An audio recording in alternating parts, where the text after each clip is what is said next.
महाराज कहते हैं, ये सुखदेव जी महाराज ने कहा इस कथा को रसमालयम पिबत भागवतम रसमालयम मुहुरहो।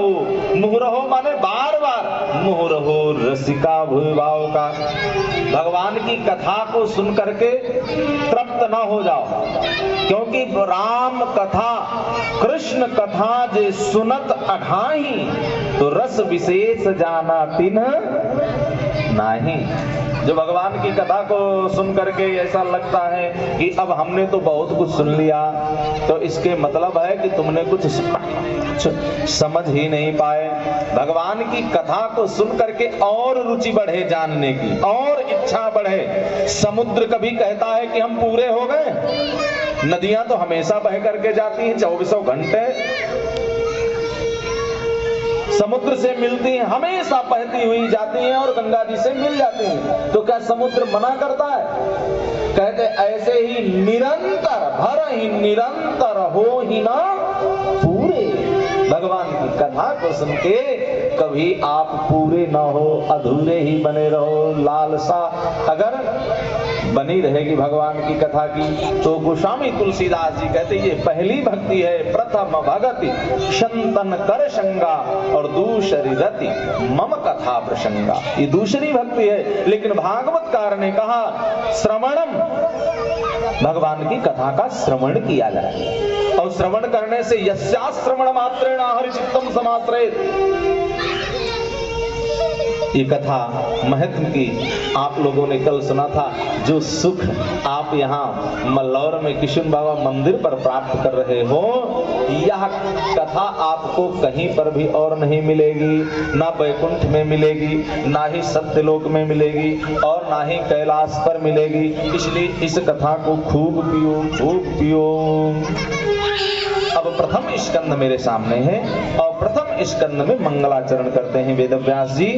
भगवान परम सत्य को प्रणाम करते। जन्माद्यस्य तोन्वयादितरता चार्थेषु भिज्ञाशराट् तेने ब्रह्म हृदय आदि कवये मुह्यन्ते सूरयः तेजो वारि मृदां यथा विनिमयो यत्र त्रिशर्गो मृषा धाम्ना स्वेन सदा निरस्तकुहकं सत्यं परं धीमहि। परम सत्य को प्रणाम किया। कहा हमारी बुद्धि हमेशा परम सत्य को ही धारण करे। और परम सत्य क्या है? सत्यम परम धी, धी माने बुद्धि। परम सत्य क्या है? परम सत्य तो केवल परमात्मा है, जिसने तेज, जल, वायु, पृथ्वी, आकाश आदि का निर्माण किया, जो समस्त संसार के जन्म के हेतु बने। जन्माद्यस्य यतोन्वयादितरतः चार्थेषु भिज्ञाशराट्, जो स्वराट है। स्वराट माने होता है परम प्रकाशमान। जैसे हमको आपको लाइट की जरूरत बाहर से पड़ती है, प्रकाश की व्यवस्था बाहर से पड़ती है, लेकिन उनको कहीं बाहर से प्रकाश की आवश्यकता नहीं पड़ती है। जो विराट है, जो स्वराट है, जो बहुत विशाल है, सर्वव्यापी है, जो जिससे जिसके तेज से सूर्य तपता है, ऐसे को ब्रह्म की उपाधि दी गई, जिसका कोई आकार ना होने पर सर्वव्यापी है।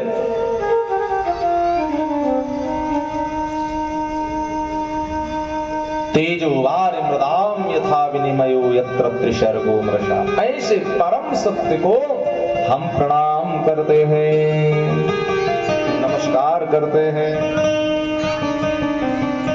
मंगलाचरण किया।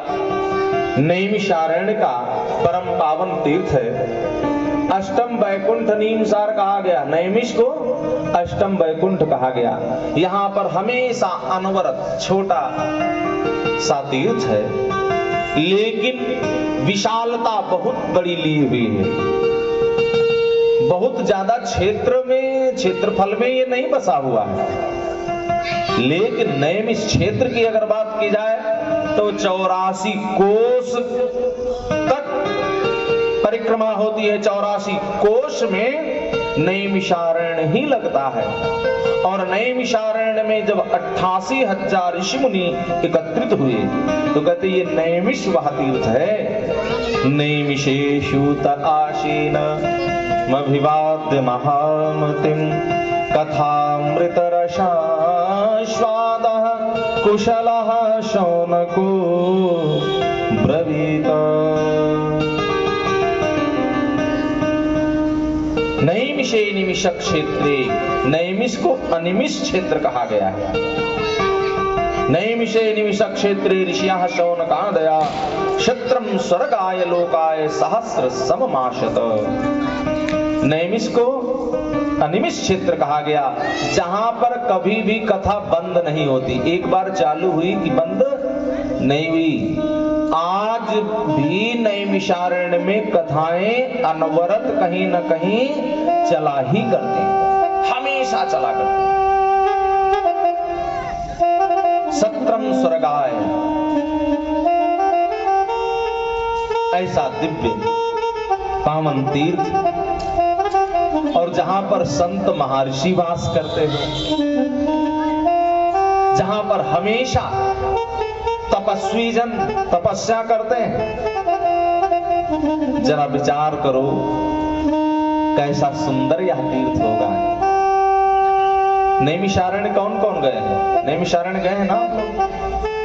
गए कि नहीं गए? गए हैं ना? बहुत सुंदर तीर्थ। आदिशक्ति पराम्बा मां भगवती, राजराजेश्वरी मां भगवती ललिता का पावन दरबार,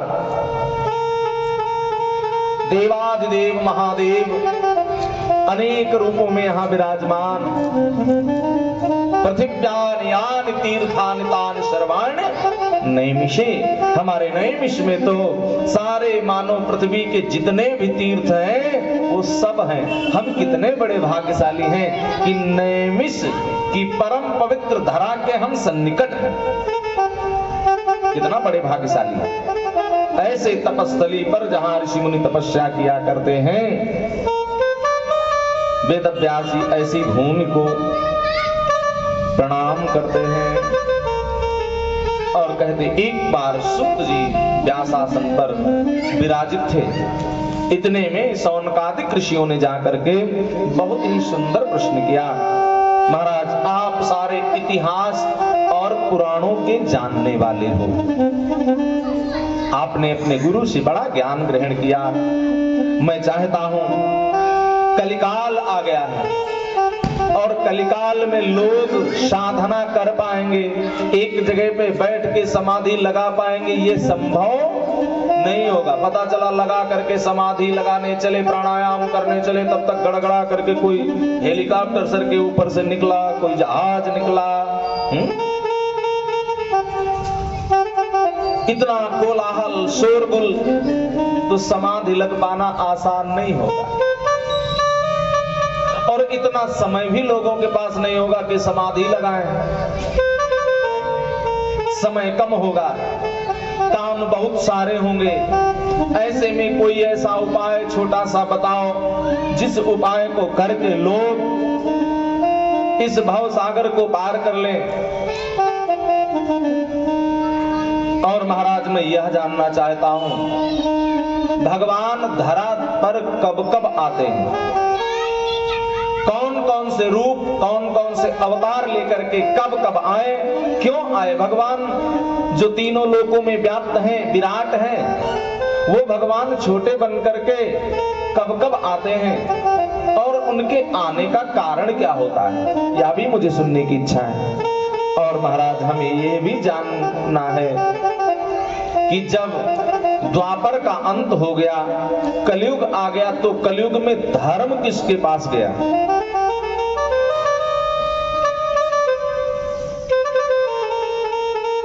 ये सब मुझे सुनने की इच्छा है। कहते इस प्रकार से जब प्रश्न किया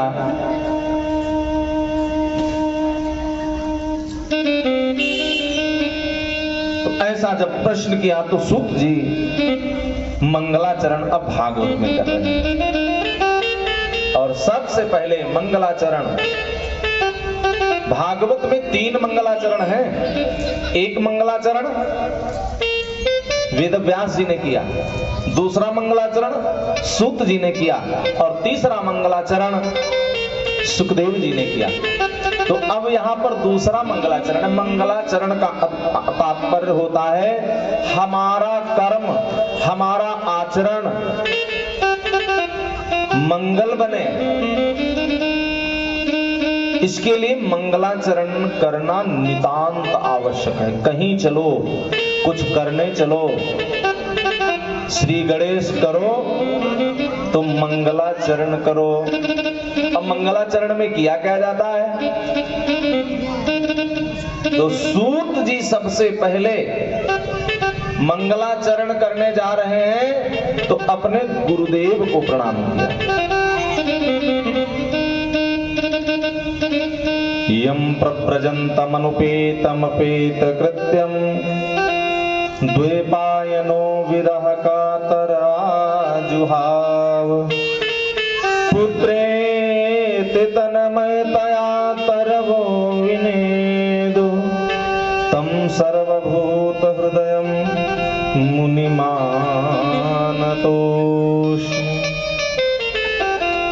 या स्वानुभाव अखिल श्रुतिसारमेकम्